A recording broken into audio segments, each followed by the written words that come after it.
নমস্কার বন্ধুরা, দেখো আমি আজকে কোনো রেসিপি করার আগে আমি এখানে ঠাকুরের সেবাটা দিয়ে নেব। ঠাকুরের সেবা বলতে আমাদের বাড়ির সামনে একটা মঠ আছে, রামকৃষ্ণদেবের মঠ। তো সেই মঠে আমি আজকে সেবা দেবো, কারণ আজকে সেবা দেওয়ার মতন কেউ নেই, বামুন না যারা দেয় তারাও কেউ নেই। সেই জন্য আমি ফাঁকা ছিলাম, ওই জন্য আজকে সেবাটা আমি দিয়ে দেব। তো দরজাটা খুলে ফেললাম, তালা চাবি খুলে এবার ভিতরে ঢুকে পড়েছি। ভিতরে ঢুকে দেখো আমাদের মঠটা কিরম সাজানো আছে, একটু ঘুরে দেখিয়ে দিলাম। তো দেখানোর পর এবার আমি ঠাকুরের সেবা দেওয়ার জন্য সব একে একে রেডি করব। এখানে রামকৃষ্ণদেব, মা সারদা সকলেই আছে। তো আমি প্রথমে চৌকিটা এখানে রেডি করে দেব, কারণ ওর ওপর আমরা সেবাটা দেব খাবারটা ঠাকুরের। তো এখানে দেখো বসে আছে রামকৃষ্ণদেব, সারদাময়ী, বিবেকানন্দ।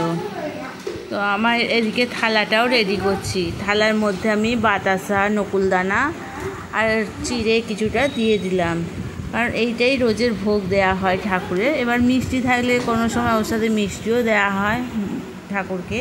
তো কিছুদিন হলো আমাদের এখানে মঠের উৎসবটাও হয়েছে, সপ্তাহখানেক আগেই আমাদের মঠের উৎসব হয়ে গেছে। তো অনেক লোকজন খায়, এই মঠের অনেক লোক আসে, বেলুড় মঠে স্বামীজিরা আসে, সকলে আসেন এই মঠে। তো খুব মজা হয়।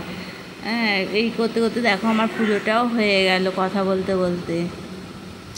তো এবার ঠাকুরের একটু প্রার্থনা করি, সঙ্গে আমার ছেলেও বসে পড়েছে, খুব বদমাইশ। তো তোমরা ওকে হয়তো চেনো সকলেই। তো আমার পুজোটাও হয়ে গেল, এবার আমি বাড়ি যাচ্ছি। দেখো বাড়ি চলে এসেছি। এবার আমি রেসিপির জন্য রেডি হচ্ছি। আজকের রেসিপি হলো লাউ চিংড়ি করব। চলে এলাম এবার রান্নাঘরে, আজকে লাউ ঝোল করবো। তো লাউ ঝোল করার জন্য প্রথমে আমি লাউটাকে কেটে নেবো। চলো এবার আমি কেটে নিচ্ছি। দেখো কত কচি লাউটা, কি সুন্দর। এই গরমের দিনে এই লাউ ঝোল বেশ ভালো লাগে খেতে।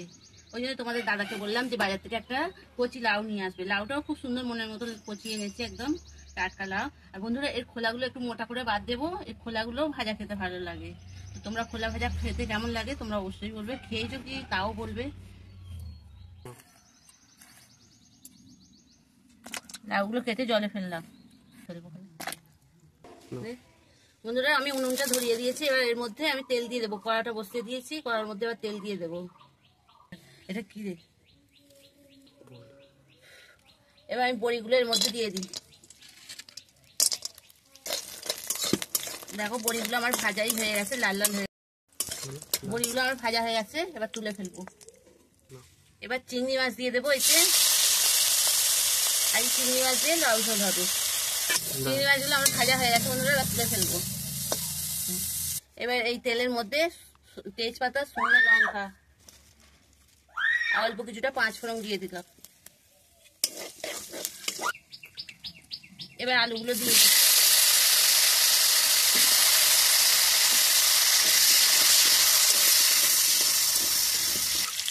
এবার এর মধ্যে মশলাগুলো একে একে দিয়ে দিই। লবণ দিলাম স্বাদ মতো, ধনে গুঁড়ো, জিরে গুঁড়ো আর একটু অল্প করে দেবো, হলুদ, চিনি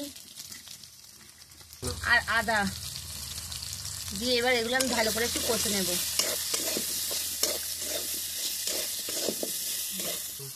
কিছুটা সর্ষে বাটা, লাউগুলো এর মধ্যে দিয়ে দেবো। আর আমি একটু এগুলো ভেজে নেব।